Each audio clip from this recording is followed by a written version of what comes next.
is Darren, and I'm the chairman of two super groups of people. BCS, British Computer Society, North London branch, and also the Central London branch. And between them, they reach out to something like 6,000 people. So we've got a number of those fine people here. All the rest are queuing just outside the door to get in. But we're not going to let them get in because they would disturb this session, this super session, yet another on cybersecurity, because that's the topic we're all interested in, isn't it? And Rob, is it cybersecurity that's kept the others out? Either that or physical security, one of the two. Big bounces on the door, I'd imagine. Right, okay, so a whole load of security possibilities, a world of security, or in our case, insecurity. We have yet another expert on this, and this time it's really a wonderful opportunity to get somebody from Cisco. You may remember way back we had Wendy Moores from Cisco, the head of EMEA for Cisco, and now we have Rob Lay, who is the systems engineering lead for Cisco Secure. Now, Rob is standing here with me, and I want to tell you a couple of lines about Rob. Rob, you may or may not recognize this, depending on whether I read what you put or make it up myself. Rob's worked in the cybersecurity industry for over 20 years. Right side. You must have been wearing trousers like mine when you started. He's held roles in both technical and risk consulting, building and running security operations as well, SOCs, especially security operations centers, and for the last decade, building and running solutions architecture and systems engineering teams across a range of geographies. What does that mean? Well, you'll be able to ask Rob in a minute. Rob's got experience of working at vendors, systems integrators, resellers, and managed services providers. And he's worked with clients of all sizes, small ones like me and larger ones, across a multitude of vertical markets. So, he's really done a lot. At Cisco now, Rob heads up the UK and Ireland security systems engineering function, which works with clients to develop end-to-end solutions across the breadth.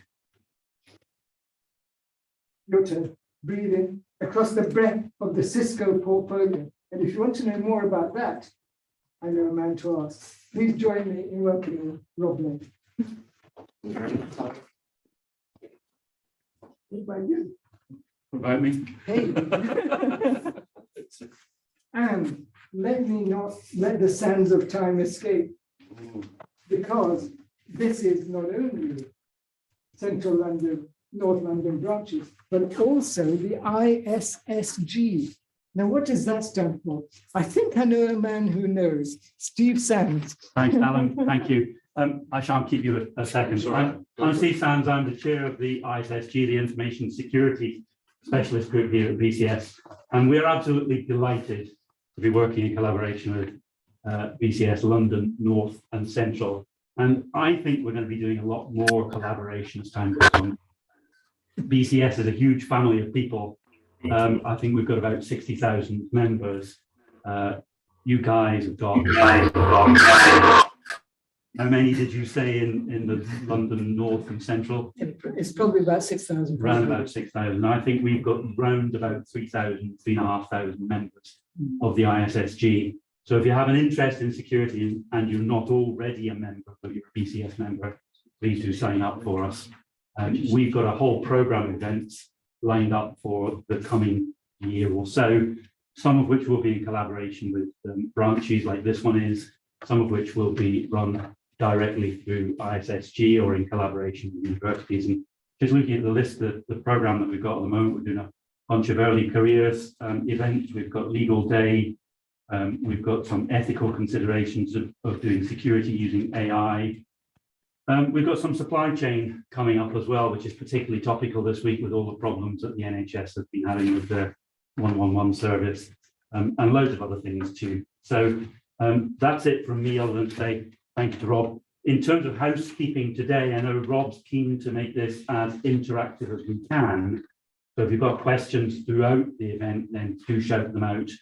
We've got a whole bunch of people also online. So David's running the show from the back there along with Luke.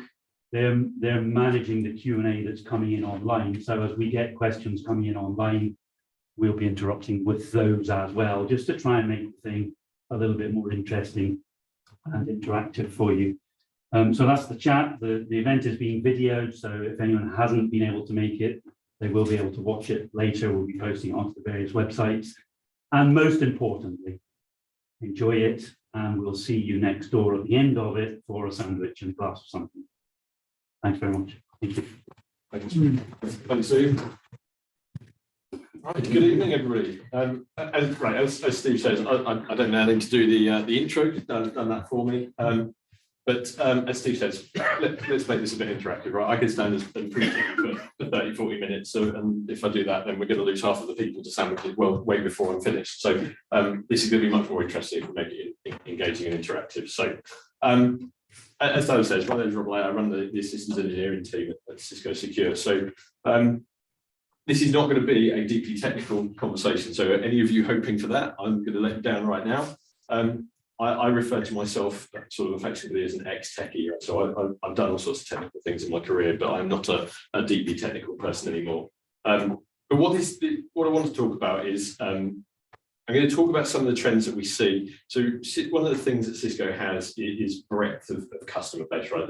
There is virtually every organization out there of most different scales have got something with a Cisco badge on it in some part of their organization. And what that does is it gives us a really interesting insight into what those customers are seeing and how they're shifting and responding to the way that the IT and the various different sort of aspects of that are changing over time as well.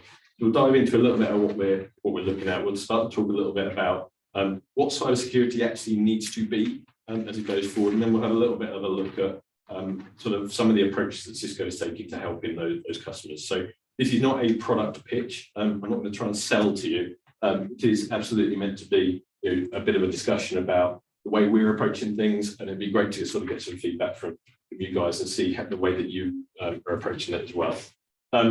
Before I start, though, let's just have a very quick show of hands. So obviously the BCS is a pretty broad society with a broad audience. So who here works like an end user type, sort of customer or comes from that sort of background? Okay. What about working for or has a background in sort of the reseller or systems integrator, that sort of, well, the Fujitsu's and NTT's, that sort of organisation? No. What about vendors? Who else works for or has a background around vendors like yourself? Right, so we've got a whole load of people who didn't want to put their hands up. Right, so who else works?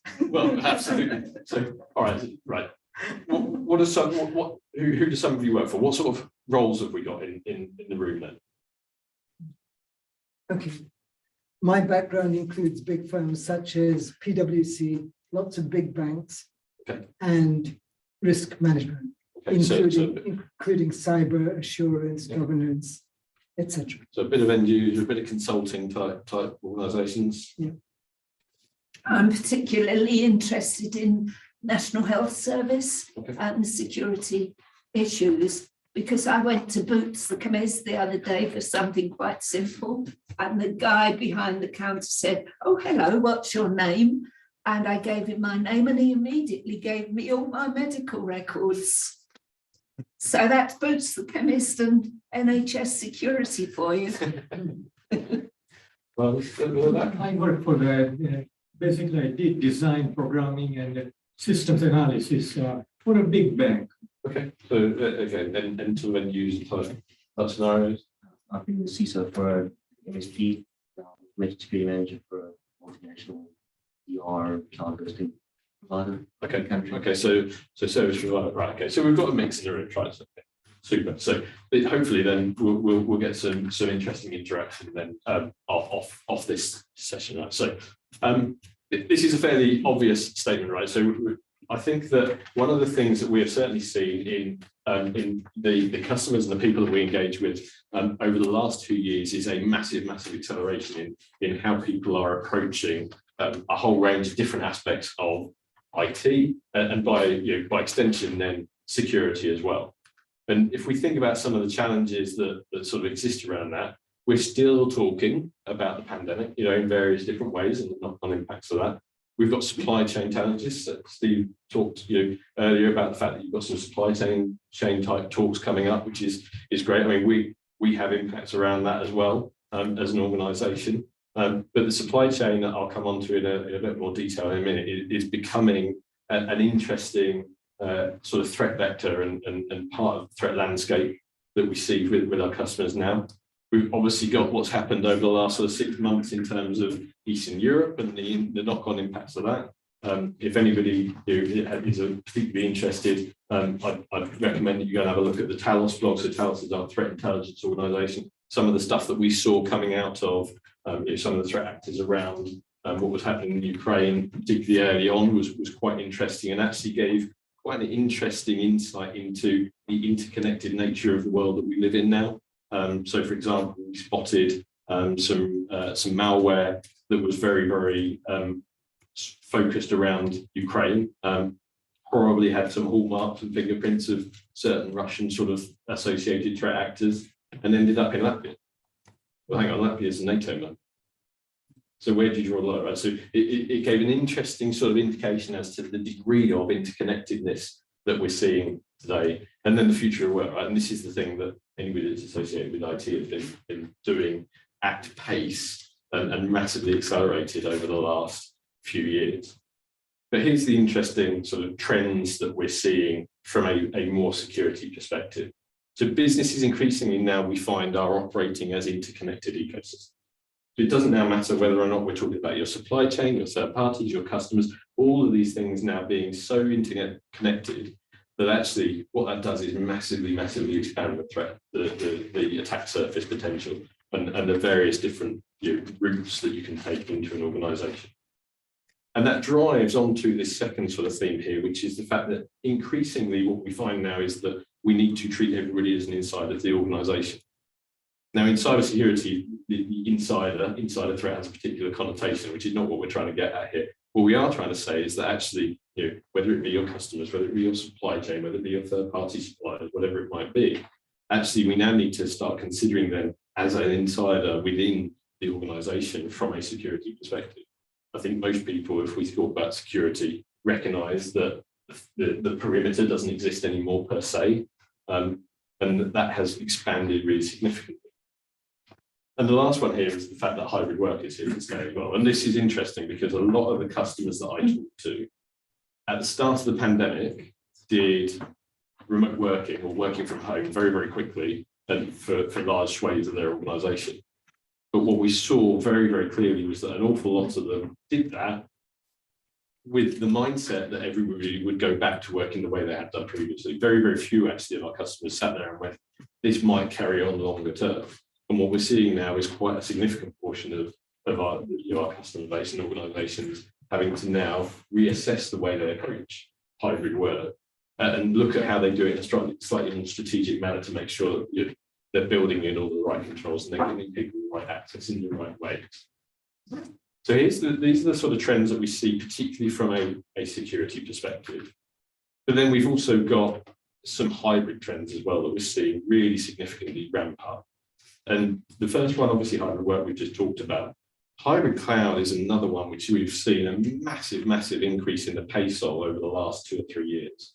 So whilst I think that pre-pandemic, most organizations had some sort of digital transformation or journey to the cloud type concept or strategy in place, what we saw with the pandemic was a massive acceleration in the pace at which people are shifting to the cloud. But very few of our customers that we see actually have everything fully in the cloud, right? Most organizations have got something which they can't put in the cloud or needs to stay on premise or is part of a private cloud. And they've also, most of them have got something in multiples of the public hyperscalers. So Amazon's, Azure's, GCP's. And what that leads to is a real hybrid model in terms of where data sits, where access is required, where security controls are required, and how you go about doing that is becoming an increasing challenge. But hybrid management is another trend that we're seeing in this space. So what we're starting to see now, particularly with SaaS platforms, particularly with a whole range of managed services capabilities as well, is most, certainly on the larger end of the sort of organization base, a lot of organizations now have a hybrid set of management options around how they look after these things. So some outsource, some out-tasking maybe, we'll just shift some, have a third party do some of the aspects of this. Some SaaS where a third party is looking after a platform, but probably not the policy and things that sit on it. Some in-house. All of that starts to drive towards this level of complexity, which makes security significantly more challenging from our perspective. And this is certainly what we're sort of seeing customers come to us and talk about the challenges that we're seeing across that user base.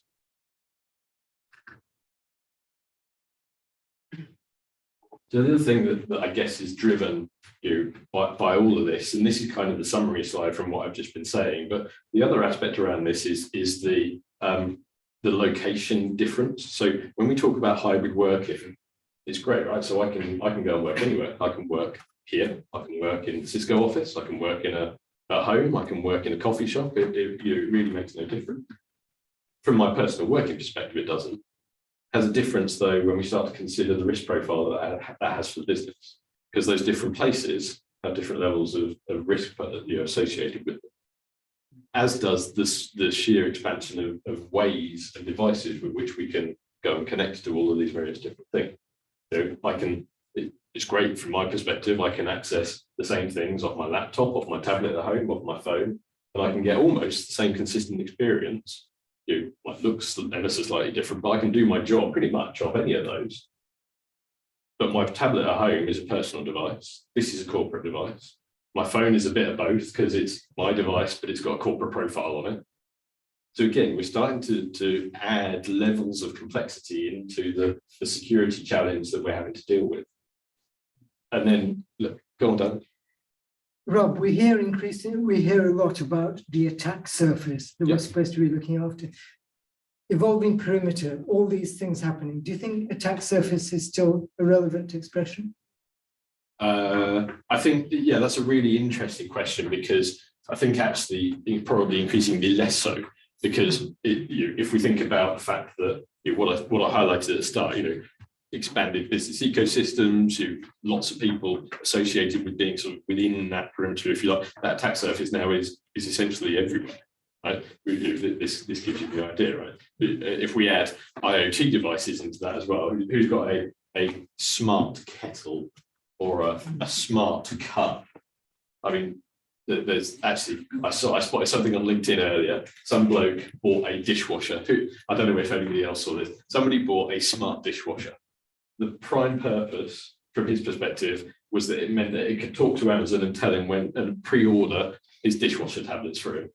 And the guy was clearly in security, because he sat there and the point he was making was, that's great, I've now given attackers some way of flooding my kitchen. It's the interesting thing, right, and this is where we can delve into all sorts of nuances, but the IoT space is an interesting one. Now, if we're talking about things like smart kettles or smart fridges and smart dishwashers, right, in reality, these don't have a massive impact on us, right? And until we start thinking about the fact that what they're probably harnessed for is building into botnets and that sort of stuff and becoming part of a broader attack focused on something else. If we start thinking about, actually, I was having this conversation with my 12-year-old son yesterday about maybe smart cars, right? My car is smart in as much as its driver's capable, but it's connected to, it'll pick up the traffic and that sort of stuff. But it doesn't actually have any control over the fundamental bits of the car, right? Not my steering or the brakes, but I'm still in control of that as a human. What about self-driving cars? Now, all of a sudden, we've got, in theory, the potential for somebody to hack a device, and they're just going to, from a hacker's perspective, they're going to treat it like any other device, except all of a sudden now we've got this thing driving around that potentially you could control, because there must be some sort of computer control to the braking, acceleration, and steering. there is a massive potential for IT to be really positive and really good and really enabling and really beneficial to lots of people.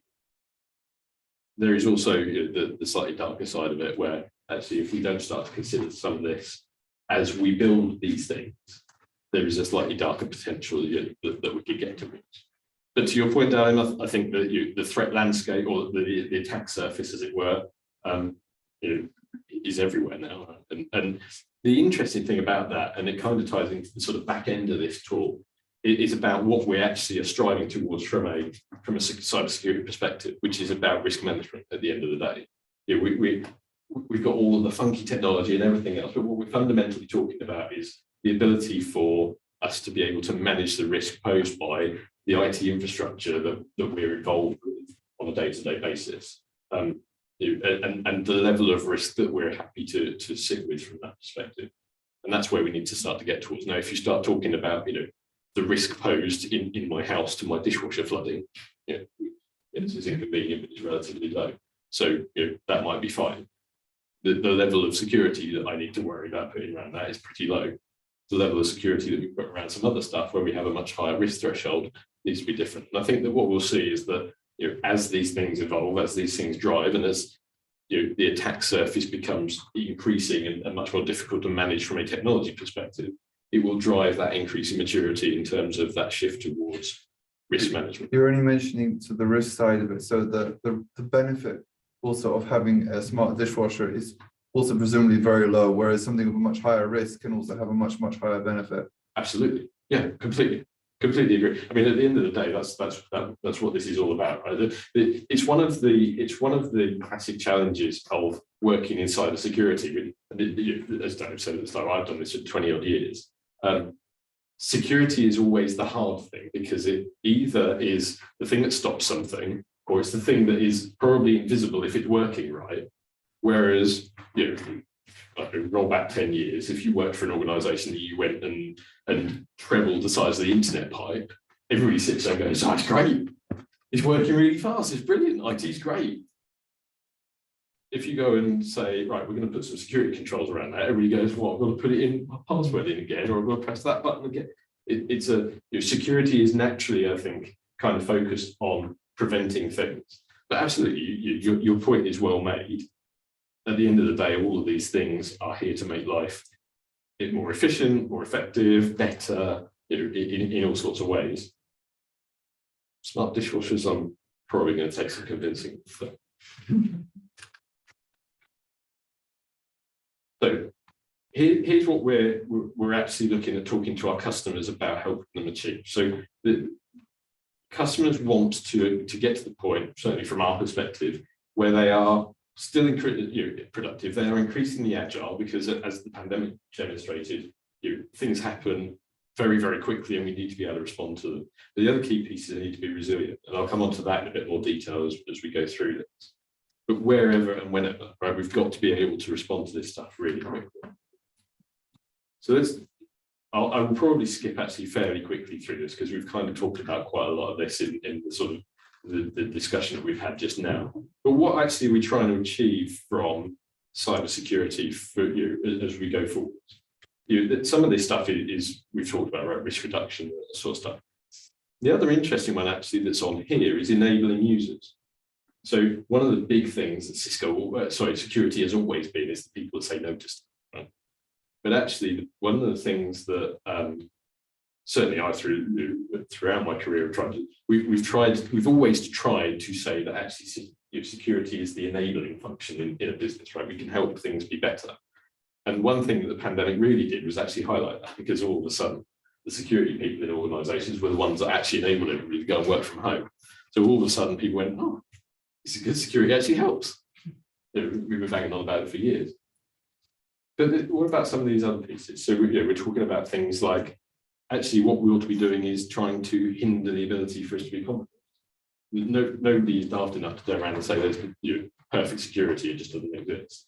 But cybersecurity ought to make it harder and more difficult for people to get in and compromise our organizations. It also ought to lower the impact of that compromise, right? We need to be able to try to limit the impact of these these breaches and compromises when they happen. But we ought to be also trying to enable business services and support the business going forward. And that goes back to the point about enabling users. And the last bit around here, anybody that's ever worked in IT support, be easy to maintain. One of the biggest challenges of I think a lot of security capabilities is we talk about these great ideas of let's make this policy driven, or let's make this granular. Well, that's great. What it leads to is more admin overload and more admin work. So actually we need to try to strive towards this stuff being easier to maintain, because that's when people, the easier you make it for people, the more likely they are to actually use it. And what that helps us do is achieve better security. So let's talk about Cisco's approach then. So the way that we sort of structure these conversations at the moment with customers now is around this concept of resilience. And this is kind of an evolution. So, and this is a thing which sort of spans across different aspects of organizations. It's not just a cybersecurity thing, but if we roll back 10, 12 years, we had this concept of disaster recovery, right? So something went wrong and we stopped, and then we sort of fixed it and we rolled back to some point previously and hoped that everything would be all right again, which is pretty cumbersome and pretty awkward for the organization. And what we then saw was this sort of shift towards business continuity, which is, all right, well, we'll stop, something's gone wrong, and we'll kind of pick up a handful of bits of our business and we'll shift them over there. We'll give them some different tools and some different processes, and then we'll fix it and sort of revert back. And it kind of keeps the critical bits of the business going. It's still kind of cumbersome. What we're seeing now, well, what we're trying to help customers achieve is this concept of resilience, which is something's gone wrong, but actually we've got the tools, the technologies, the processes, the people in place to actually enable the business to carry on functioning near as damn it in the way that it is meant to without a significant impact. And yeah, we've got some smart people in the background who are fixing it and sorting it out, but actually the majority of the business is able to carry on without a significant impact. And this is, the sort of this theme of resilience is something that, like I say, spans sort of lots of different areas. You think back to the financial crash of 2008, right? After that, the banks and stuff had to go through things like stress testing. All of that is driving towards resilience, right? It's about building that resilience into the system, regardless of whether it's cybersecurity or otherwise, to make sure that it's able to carry on regardless of what happens, or with as little impact as possible. And from our perspective, there's 5 key elements around this, and this is where we start to get a little bit more specific about sort of technologies and things that we can do. The first one is about seeing.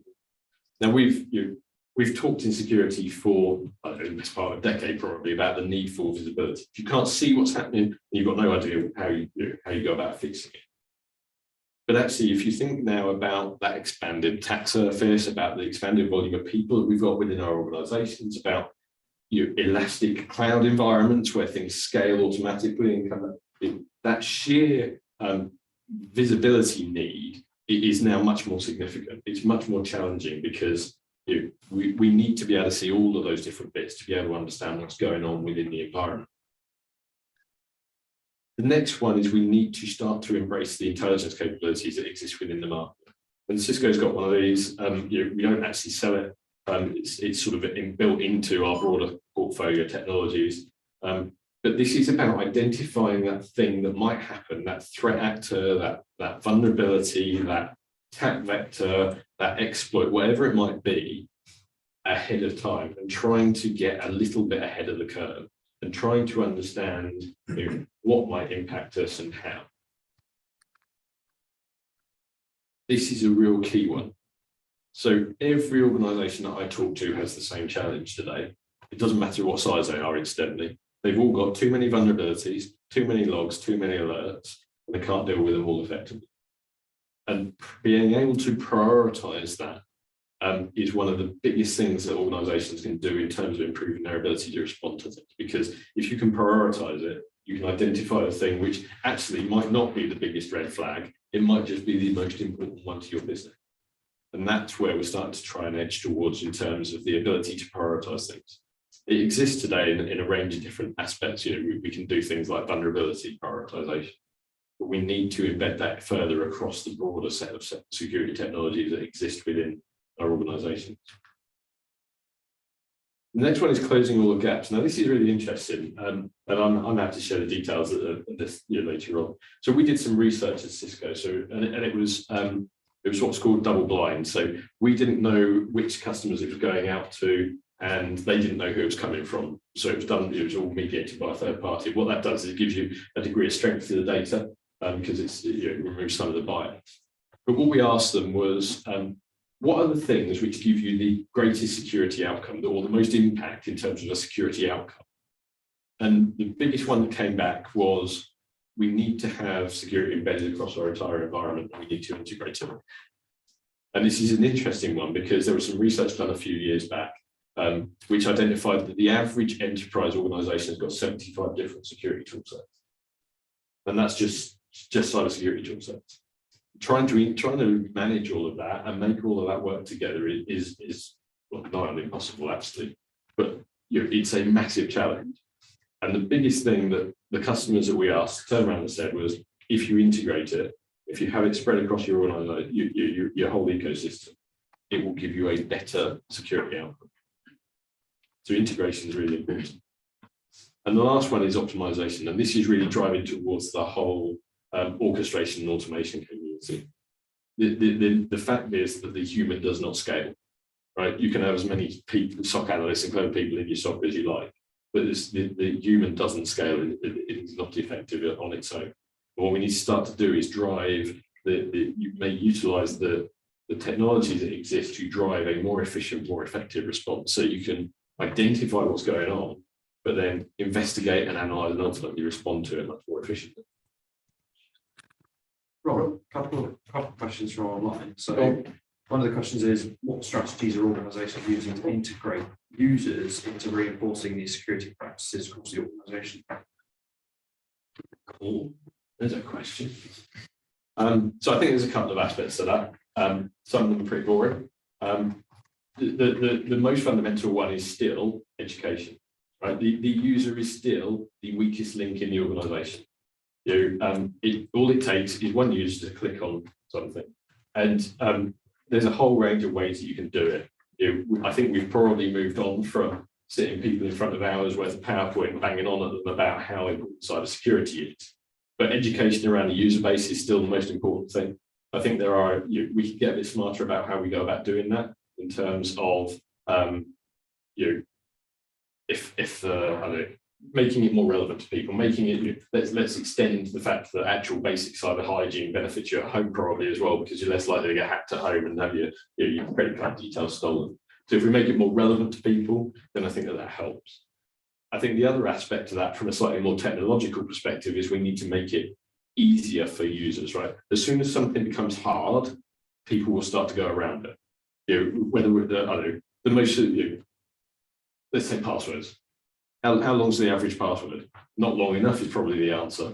We can make it really long. Let's make it 30 characters long, and it's got to have uppercase and lowercase and special characters, and that, or people will just ignore it, or they'll use password managers, or they'll just go around it, or they'll. As soon as you start to make stuff difficult for people, it becomes easier for people to start looking for ways around it. So the easier we can make it from a technology perspective, it helps to close that loop as well. There are some really, really little things, and this is one that sticks with me because I happen to be left-handed. The majority of the population is right-handed.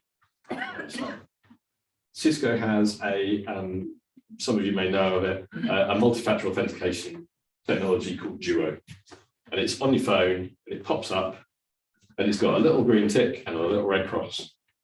And they did some analysis and discovered that actually, because it used to be that the green tick was on the left-hand side of the screen, and they moved it to the right-hand side of the screen because it was less distance for people to move their thumb. And we found that in the research that we did, people preferred it. And there are some really little, really subtle sort of things that go towards actually making security less intrusive for the user. And if we can do that alongside some education, then I think that we end up with that. I genuinely didn't know that Duo was a Cisco product, and we just started using it on one of our systems. And I have to say, it's the easiest two-factor authentication process for any of the systems that I have 2FA. Right, I'll sign you up and I'll replace our marketing people because you didn't know Duo was Cisco. And then Rob, there's a second question around when you're talking about hybrid management and sort of the model around that earlier on.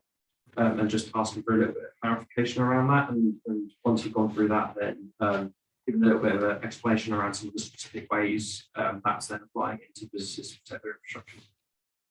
So I think that the explanation really is that it's adding to the complexity that's within the environments, right? So there is and it goes back to that whole risk management perspective, right? So if you manage something internally, you are the ones that are in control of it, right? You're there, it's your people, you're responsible for it, so you know exactly what's going on, and you can make the changes that are needed as quickly as is needed, you know, within the realms of achievability to stop whatever it is.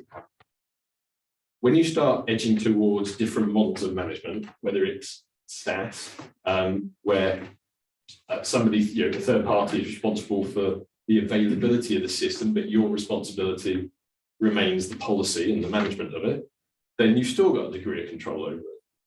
If we start edging towards the thing where the other end of the spectrum, where you've completely outsourced the management of all your security capabilities, what we've essentially got to at that point is your sole method of risk reduction is contractual, because you have no actual way of turning around and going, pressing the button and stopping or responding to something. What you have is a contractual obligation that you hope your third party is going to adhere to when they respond to that incident on your behalf. So the point I was trying to make around that is that, especially when you start to build all of these different things in, so we've got some internal, we've got some SaaS, we've got some outsourced, what you have then is a very complex environment within which you're trying to deal with security incidents and security challenges.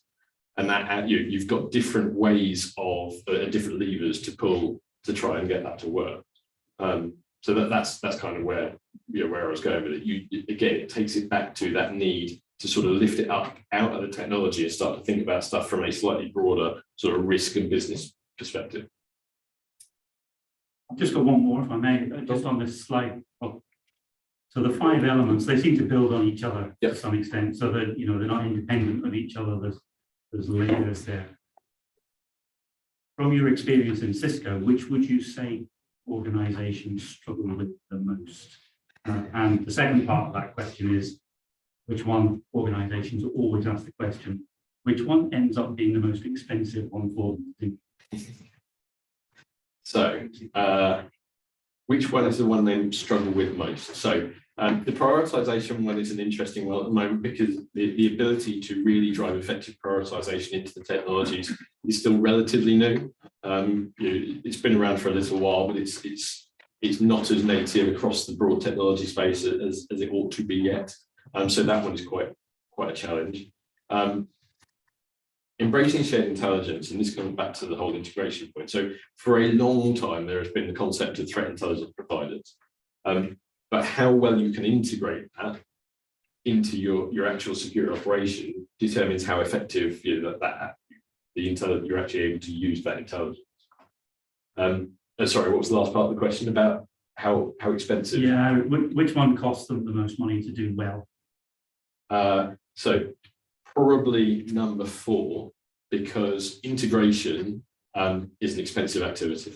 It doesn't matter whether you do it internally, whether you pay somebody else to do it, unless you have gone out there and bought all of your security technology from someone like Cisco, because we do it most of the that activity to go around and go and integrate all those various different tool sets, especially if you take, even if you take that average enterprise of 75 different tool sets, that is a really expensive activity, both in terms of money, if you give it to somebody else to do for you, in time, in effort, and in testing and all the other things that go with it. So actually, closing the gaps across your whole ecosystem, that integration aspect is probably the one which is the most expensive and the most challenging to achieve. For the most part, each of these other ones, you can probably go out and pick up technology of some description to do for the most part, but the integration one is a real challenge. Right. Let's talk about how we go about putting this into a little bit more detail then. So at Cisco today, we've got three different sort of architectures that we look at. And we can boil this down really simply, and I've got a sort of concept slide later on that sort of summarizes it. But essentially what we're now edging towards is that desire to take any user, regardless of who they are or where they are or what they're accessing it from, and any asset, and that asset can be all sorts of things now, right? It could be an app in a SaaS platform, it could be a file or a file share somewhere, it could be something in a third party. But any asset, so any user and any asset, and link the two things together. Because we've got to the point now where when you consider all those things we've already talked about, in terms of hybrid locations and different devices, all that sort of stuff, the ability to say, right, well, everything needs to come back through the center and then we'll take it out to there because everything is there, just doesn't exist anymore.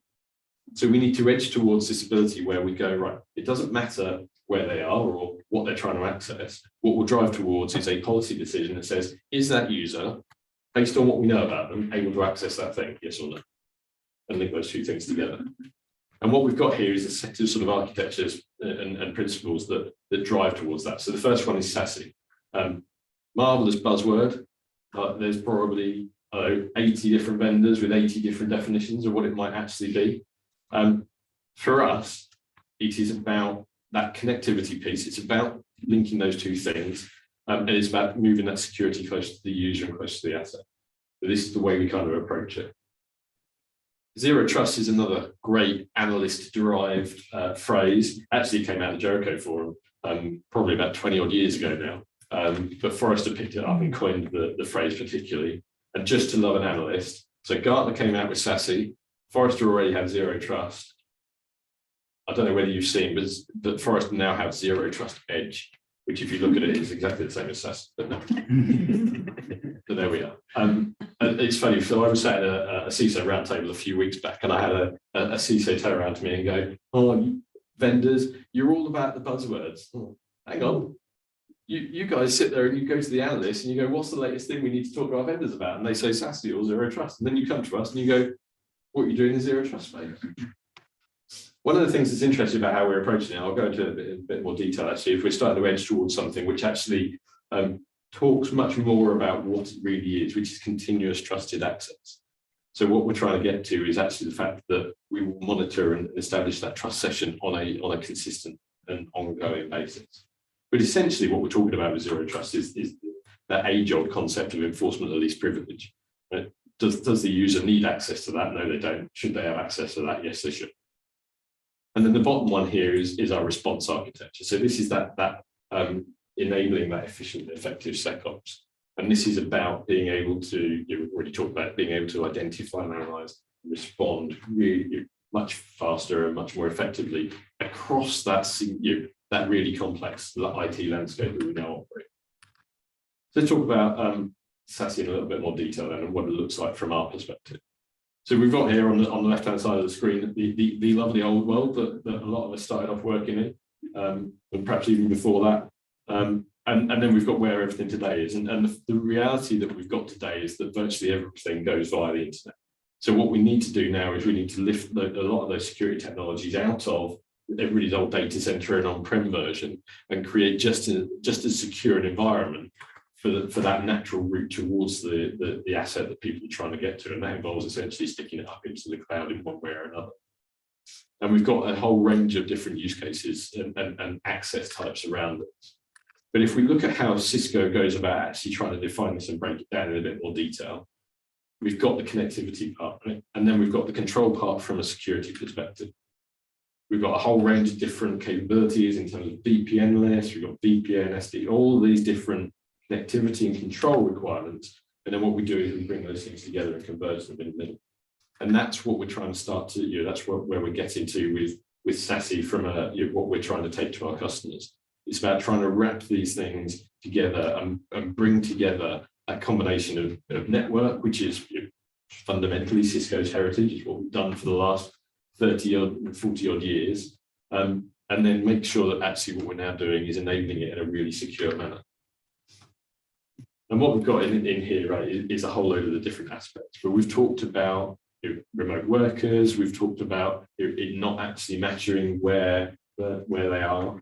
we're also actually looking at the other end of the spectrum as well, right? So what is it that they're accessing and where is that stuff? For a lot of our customers now, we're talking about private or public clouds, it's workloads which are set up in the cloud, and how do we go about protecting those?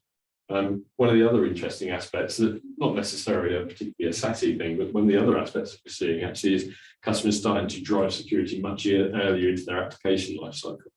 So you don't have to actually go back very far, and you got to the point where you had customers who would build some code and they'd build an app, and they put it into a testing environment, and then they find that they need to wrap some security around it, and they try and bolt it on afterwards. And I mean, that's not actually something that just happened with application development either. It's probably the way most of us developed our early networks. But that sort of retrofitting security, I think we will recognise now, just doesn't really work. So what we're seeing across a whole range of our customers is actually they need to embed security earlier in the life cycle, whether it's designing and building their network or their cloud environment, or whether it's in their application. If we talk about zero trust in a little bit more, this is a really interesting statement. Actually, I like this because it's almost a bit, it's at the same time a bit punchy and also kind of stating the obvious, right? But trust is neither permanent or binary. And this was Wendy Naylor is one of our CISO advisors, so she's held CISO roles in some quite large companies, now works for us, talking to our customers as an advisor.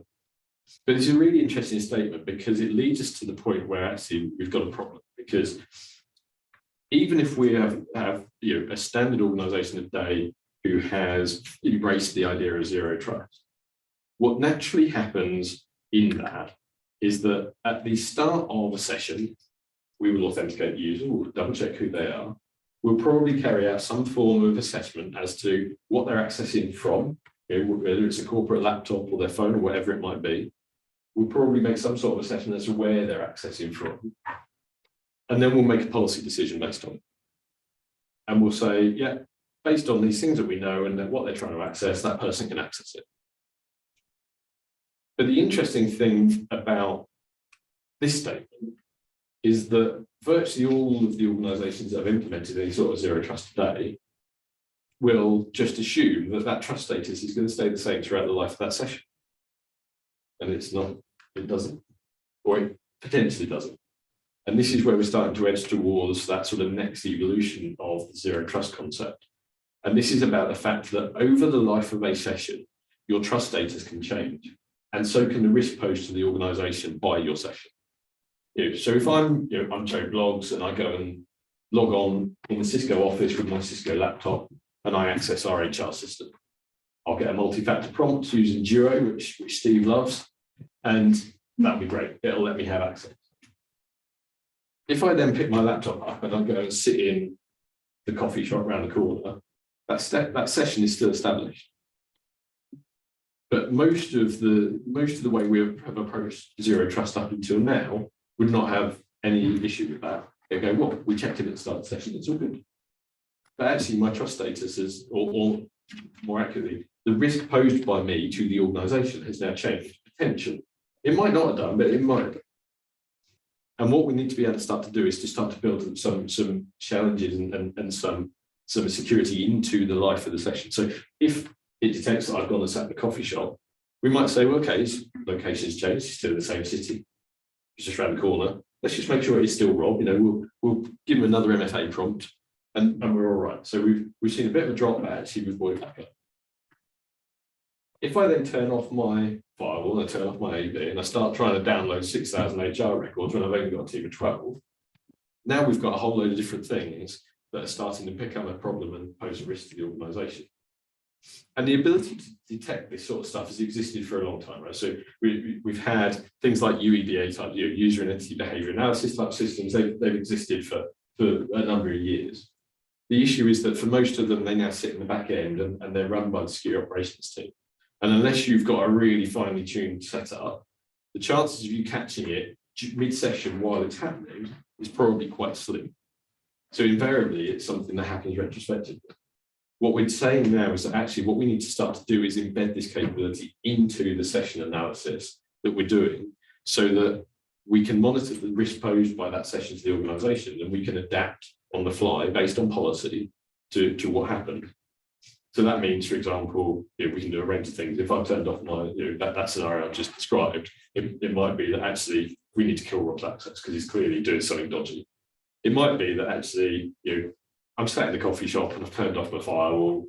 Actually, what we might want to do is alert the SOC or the IT service desk and ping me and say, firewall's gone off, you need to turn it back on, otherwise we can kill your access. Something that, there's a whole range of things that we can start to do to engage with the user to help it not be a help desk, I've just had my access cut off again.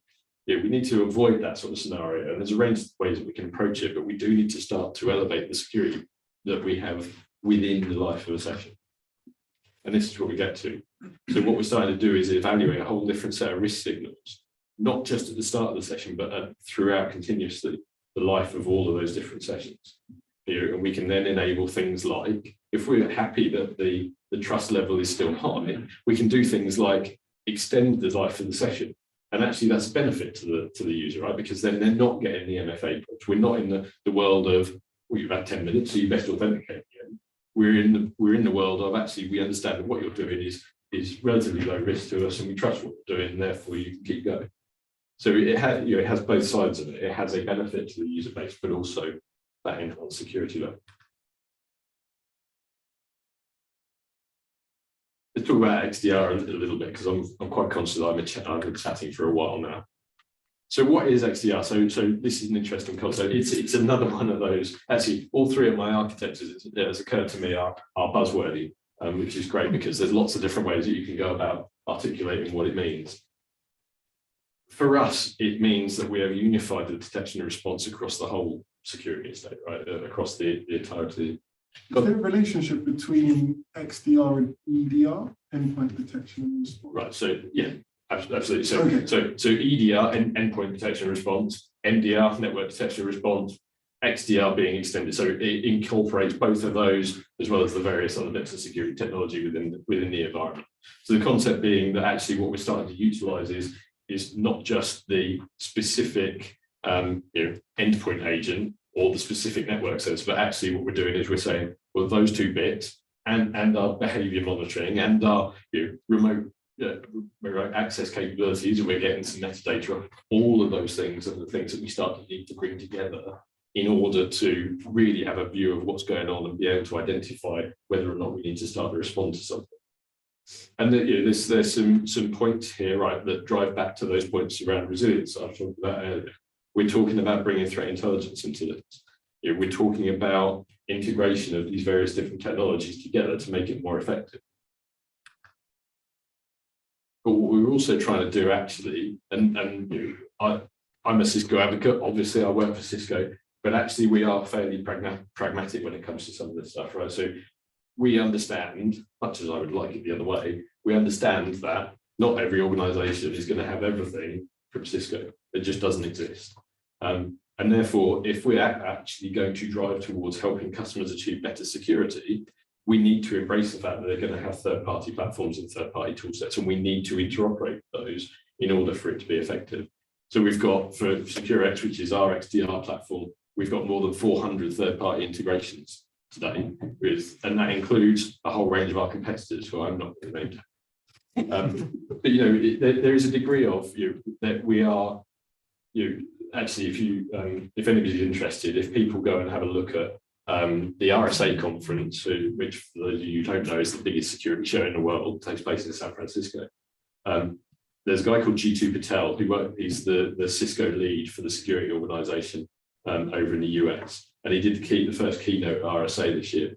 And one of the points that he made was that actually we have a responsibility as a security business and as a security provider to actually drive towards helping our customers be. We need to help people be better. We need to help actually just organizations be more secure as opposed to simply trying to flog them more stuff. There is a slightly sort of greater purpose around some of this stuff because of the environments that we are now working in and the way everything is so interconnected. It's actually a really good, it's not very long, it's worth going and looking at. It's on YouTube if you want to look up the keynote from RSA this year.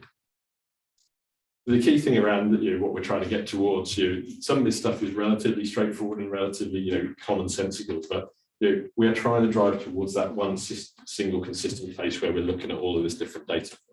We're trying to get rid of those bottlenecks. We're trying to make it easier for people to look at and operate and interoperate with things. We're trying to filter out some of that noise, right? Alert fatigue is one of these terms that's bandied around in security operations centers, and it's a very real thing. The sheer volume of things which people have got to try and respond to and try to determine how serious it is and what it actually means for the organisation means that you've got to try and do a better job of enabling the tool sets to make life for the SecOps analyst easier.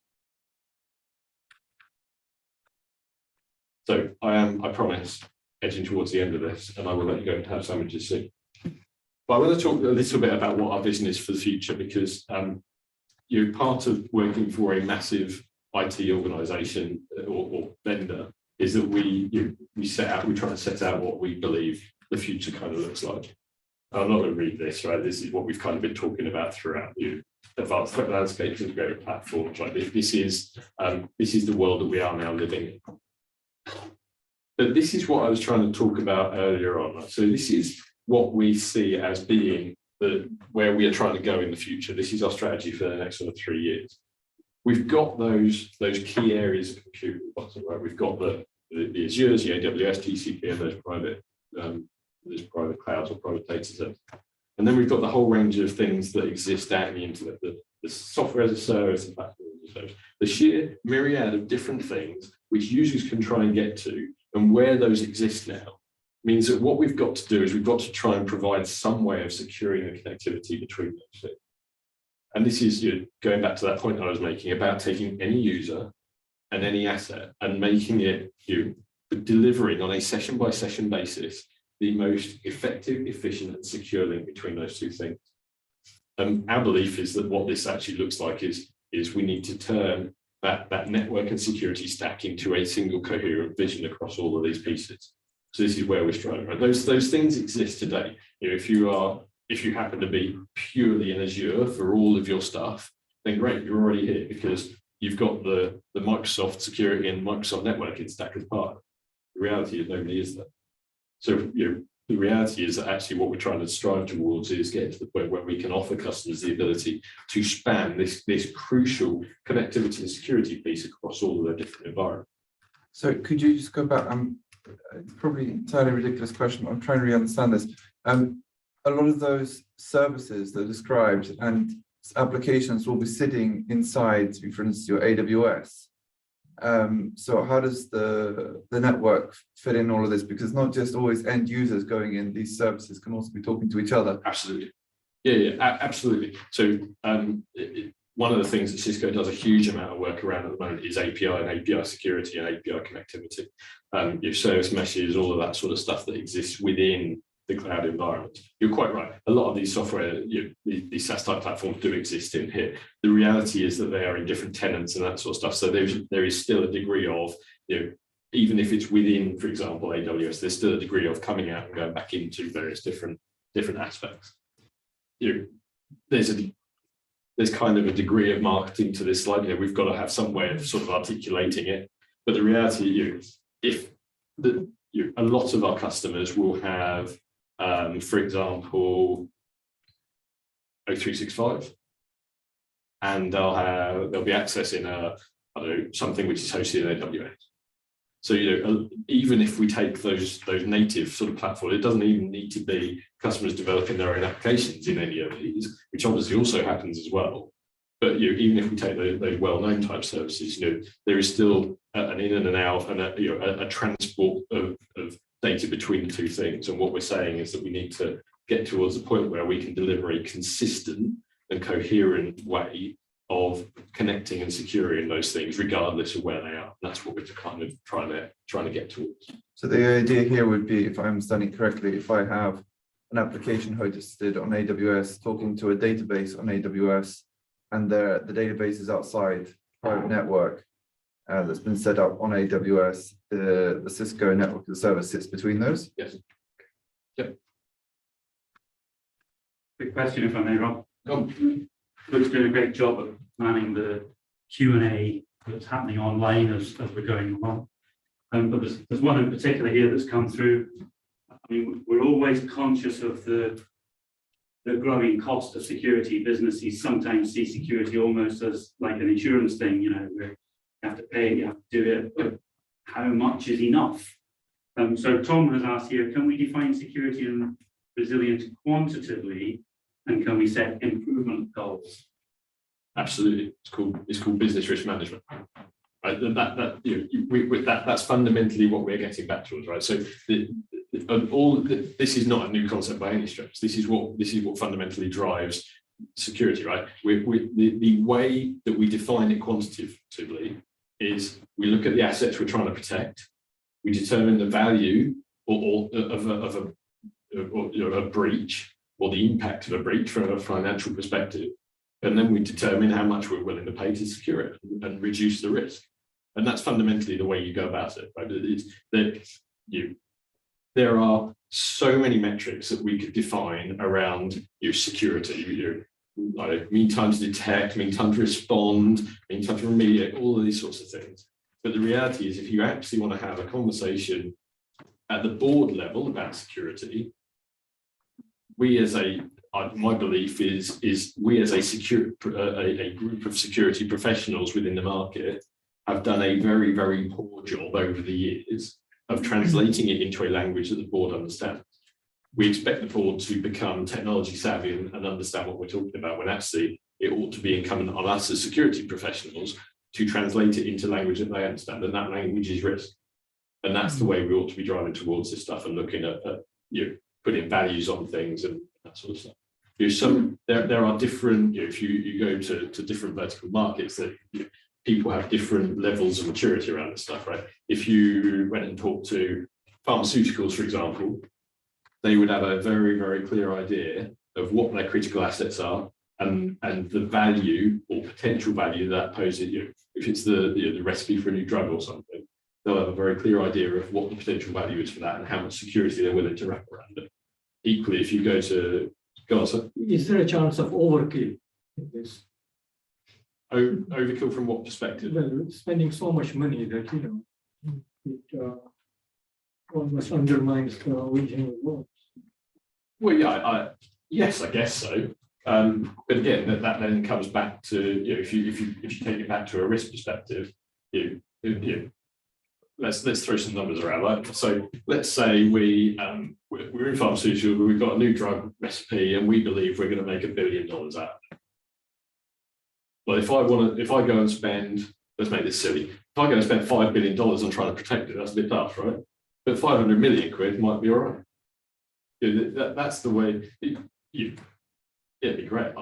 I'd love it if everybody spent loads of money on security, right? I'm not going to lie. But the reality is, it's not sensible for me to go and try and sell everything to everybody, because it doesn't actually fit in with what Cisco is trying to do from a security perspective, which is, like I said earlier, trying to help people actually just improve their security posture and make their organisation better. But yeah, overkill is pretty easy, right? We can go and spend all the money we want on lots of different fancy tools and have lots of flashy lights and dashboards. But the inverse to that is actually, let's look at what we're trying to protect and the value that we're trying to protect and see where we end up. A question along those lines that came online, which I answered, but I appreciate your take on this around, like, how do you achieve that right balance between usability and that sort of security restrictions, protocols and processes that you're putting in place for your users to obviously maintain user experience? Yeah, it's a great question, and it's going to vary by every different customer, right? So that actually starts to make the conversation much more interesting, because we're then starting to look at two pieces, right? So we're starting to look at the risk perspective, which is the sort of the hard cash version. It costs X, or the risk is X, therefore we're willing to spend Y on it. But actually, there is absolutely a balance to strike between, do we put all of the security tools around it, or actually do we pare that back? Because if we make it more simple for our users, we might actually achieve a higher level of security. And that's where we get into the detail of proper sort of business risk management. And let me pause the answer there, Lou, because I will come back to some of this concept around business right at the end. And I'll black through the next couple of slides and we'll get there. So let's see if I answer the question in a bit more detail in a minute. So just back on this sort of strategy that we're driving towards. So the concept being, we are also trying to embrace these sort of cloud aspects in terms of what we're trying to deliver to customers from a security perspective. So some of these things that the extensible, scalable platform, the flexible billing cycles, those things which organisations now are starting to edge towards and expect by default, we're also expecting to be able to deliver to them from a security perspective. Because again, if we can make it more efficient and more effective for them, then they're likely to be more, achieve better security out of it. And the idea is that this becomes literally everywhere that there is a cloud presence or a data center presence, then we've got this capability, and it spreads across the lot. And it covers all of the different things that we've talked about throughout the session in terms of the different access methods and the different user types and that sort of stuff. But let me talk about this for a minute. So this is the interesting thing, and I've been talking to customers about this over the last sort of couple of months. So let's just consider some of these security technologies. None of these are new; these have existed for a long time, but they have an impact on the business or a need from the business in order to be effective. So let's talk about DLP. Now, if you work in something like financial services or payments and you have credit card numbers, that's great because it's nice and easy, it's nice and recognizable, and the technology can pick it up really easy. But what if you work in, let's use pharmaceuticals again, we've talked about that. So we're talking about intellectual property, we're talking about something which is tenuous in terms of its technological ability to recognize. What we need then is a classification scheme. Anybody that's worked in the central government knows all about this sort of stuff. It's part and parcel of daily life. But the interesting aspect that I want to drive towards here is that actually, in order for a classification scheme to be effective, you've got to have the business culture to get people to use it. Because if people don't use it and don't actually mark the data in the right way, well, your tool sets become relatively redundant. I did some work a few years back with an organisation that, for their benefit, will remain nameless. They had 2,500 people in their organisation and 4,000 different roles in their HR system. Right? These two things don't tell you, right? We've got a whole load of people making up roles and this sort of stuff in systems, in self-service portals and all this sort of stuff. But actually, if we just think about that concept of, when we're talking about zero trust, let's identify the user and try and determine whether or not they should have access to this. How do we do that? What we need is roles defined, and what we need for that is the business to actually understand what those roles are and whether the people ought to be in those various different roles. Risk-based vulnerability management. Great idea, right? Let's use some business criticality of assets to identify whether these vulnerabilities are really high priority or not. I don't know many organisations that have a good understanding of the criticality of their assets. Even fewer actually know where all their assets are. And here's this is the interesting trend that I'm seeing here in terms of the way customers are starting to talk about their requirements from a security perspective. They are asking for increasingly integrated technology stack. They're looking for increasingly policy-driven or policy-centric abilities within those security controls. We want really granular policy. We want to define X, Y, and Z to this extent. It's great, like that.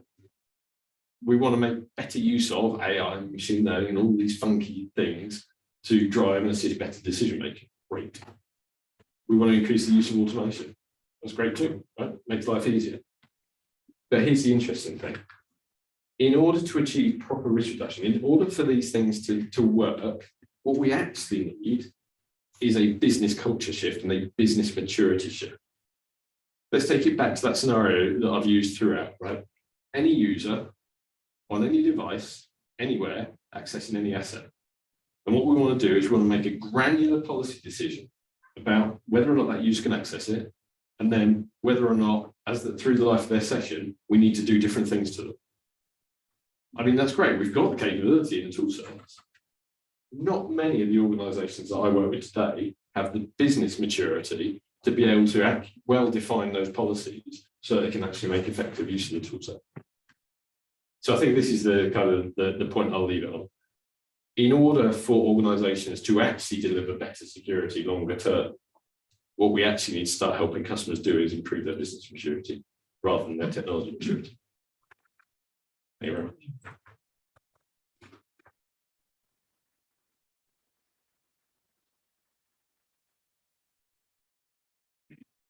I think we've got about 10 minutes or so for Q&A if anyone wants to ask questions in the room, and Luke, you may just have a few questions. I know you'll be answering them mostly as you go along, but if there's any particular one standing out that we could. I think there's been an interesting chamber and lots of conversation between people around biometrics and using them as a form of authentication. It'd be interesting to get your take and the security challenges around that. So it's really interesting. So biometrics is a very cultural thing, and I say that because I worked for Fujitsu several years back, who had a biometrics capability which was called palm vein. I didn't know this, but apparently the pattern of veins in your palm is just as unique to you as your fingerprint. And the thing about it was contactless, so you could just hover your hand over the sensor, which was brilliant when I sat on a plane, because I sat there, I went, and the bloke next to me went, like magic, he's logged into his laptop, I don't know. It was driven actually by cultural things. So down in South America, they have a real aversion to touching things with a fingerprint, and but they did like the concept. These palm vein sensors were on all of their ATMs. So their culture was that they were quite happy with their biometrics being stored, and they saw it as a more secure way of getting into their ATM and getting their cash than just a straight PIN. I think the broader point is this, right? So biometrics have become very, very usable, right? Most of us have got a phone that's got a fingerprint sensor, it's probably got Face ID on it as well. And we use it, and we're quite happy to use it for the vast majority of our things now, right? I sign into all my financial apps using my fingerprint. I'm quite happy with that. So I think there's an increasing sort of understanding and acceptance of biometric use. I think it absolutely does raise some questions around the security of those biometric details and that sort of stuff. But I think actually what we're, certainly from a Cisco perspective, what we're seeing is that what we do is we tap into the security that's already native in the various different devices, right? So we're not turning around and going, well, we as Cisco are going to take your biometric data and store it. All we're doing is tapping into it via an API and going, did the authentication work or not? Yes or no? So actually, you know, we're looking at it from that perspective, and as from a relatively non-technical perspective, I'm going to stand here and go, I'm assuming that, you know, Apple and Android and whoever else makes the various different biometric things that we're all seemingly very happy to use, they've done a degree of due diligence and secured that data in the first. But I think the interesting aspect is that, again, it's about making it simple, right? If it's easy for me to log into it, and I believe that it's secure, which I kind of natively do, then I'm more likely to use it.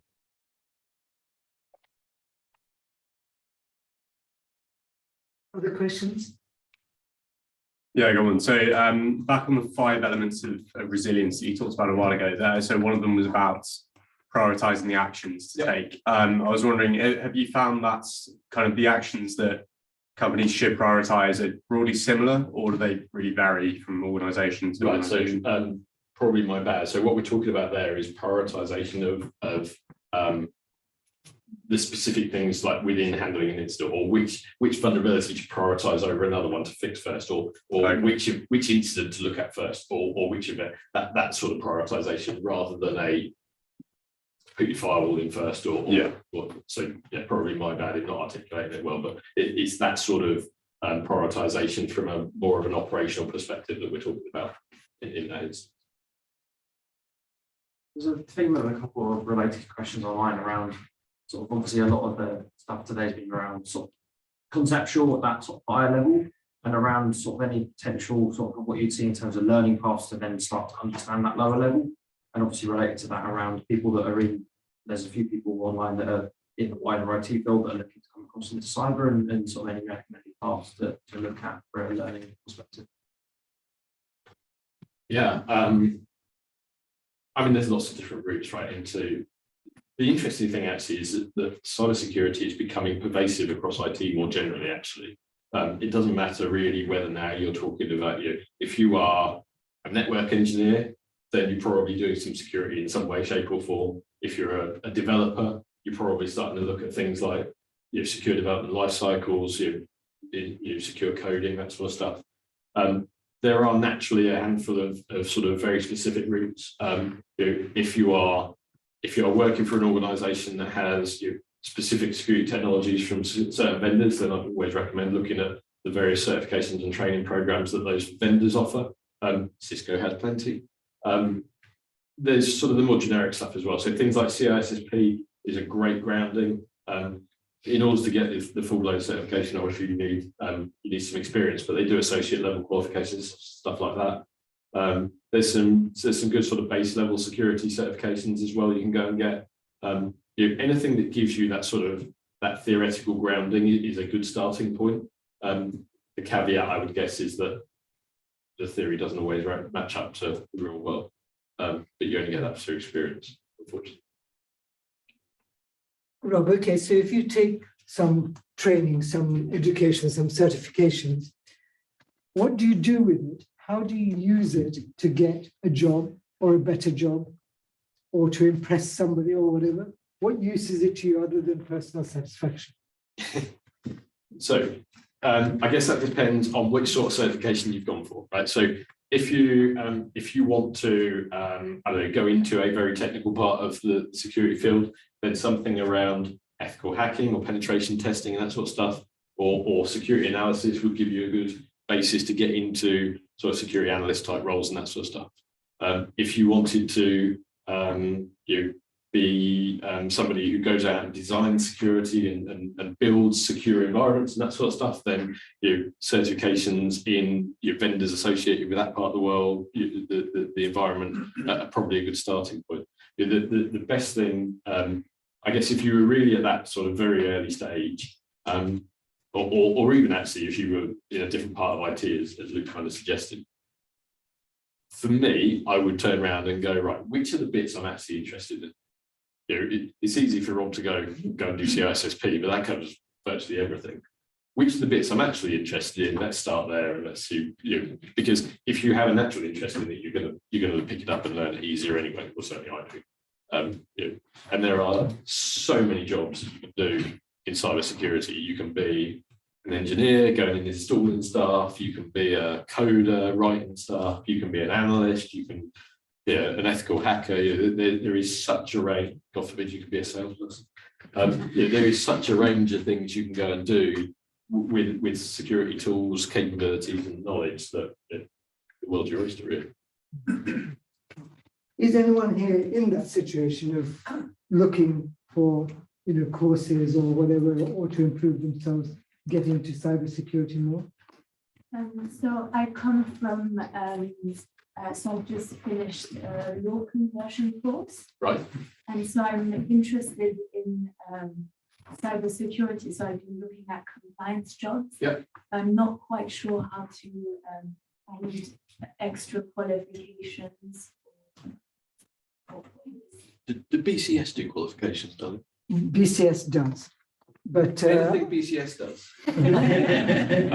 but I do agree with Rob. If you're getting into cybersecurity at a relative hands-on level, CISSP is darn good. Yeah. From more of a compliance perspective, anything associated with risk management and compliance, anything that talks about auditing. There is ISARC do a qualification called CISA, Certified Information Systems Auditor. That'd be a good starting point. Anything in that sort of space is going to be interesting. ISO 27000, lead auditor or that sort of stuff. Those would be good from a compliance perspective as well. Or there's also things like possibly BCS, or there's an organisation called SANS. They do a whole range of certifications and courses. They do one around compliance and auditing. There is some of it in CISSP as well, because it covers everything. There's also stuff around compliance and regulations and stuff in ISARC's CISM certification. So there's a range of different ones in that space. It's true to say there's a fair amount of overlap in all of them, isn't it? There is. Yeah. And on the one hand, it's great to have so much choice in terms of the certifications, but it makes it a hell of a confusion as well. As to, working out which ones to go for. But it very much depends, I think, on what area you want to go into. and how technical you want to get versus how compliant you want to get. So there's probably two main differences. Well, this sounds good, and I agree with that, but it comes down to a level where you're interested in a job. So it's not just a question of what you want to do, but what will an employer expect from you, and what will make them give you a job, or your employer increase your job prospects. And the answer is to make it visible, not just to do something, but to tell people you've done it. LinkedIn is a great platform for that. Add things to your LinkedIn profile, even add things to your name. Like I'm Darren Best. I'm not actually Simon. I'm not actually Simon, but We're getting him a Cisco t-shirt. but I'm Darren Basu, CISA, C-Risk, etc. That will attract attention rather more. And when employers and job recruiters see your profile, they switch on to that because they're interested in people who've got cyber experience. If you do it and don't tell anybody about it, that's great for you, might not be so good from the outside point of view. Yeah. Talk to recruiters. Yeah. The other thing that I'd say, having run teams for quite a while, is generic certs that give you an understanding of a market or a space. Are good starting points, right? Because I can if I hire somebody, I can always send them on an internal course to learn a specific technology. Right? It's very easy to learn and teach a specific technology because there's a lot of overlap between them anyway. But something at a higher level, at a broader level, is going to give you a good grounding to then go lots of different ways. Absolutely. Rob, I really appreciate what you've been saying and your talk. You're very welcome. I think you probably work for Cisco, and obviously this is a corporate-oriented talk you've given. Yes. And you're in a business world, and we are in a capitalist economy. But let me throw a curveball at you, and this is from individual points of view. Yep. We get fundamentals like AV, antivirus software, which we have to pay for. And there are so many. It's often made me wonder, would it be a good idea if the Nortons, if the Symantics, the XYZ, the Kasperskys all got together? Do you think that would result in something that's much more watertight and fills many more of the gaps? So I think it's an interesting point. I think there is a challenge, which is, so there's a massive open source environment, right? There are lots and lots of open source tools, capabilities and research and stuff that goes on, which is great. I think, and it's probably particularly relevant in security.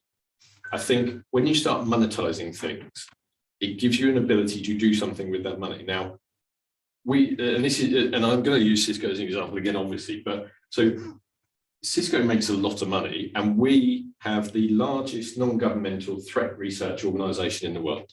Talos Threat Intelligence is massive, and we don't charge customers for it, right? So we give threat intel away as part of what we do with our with Cisco security.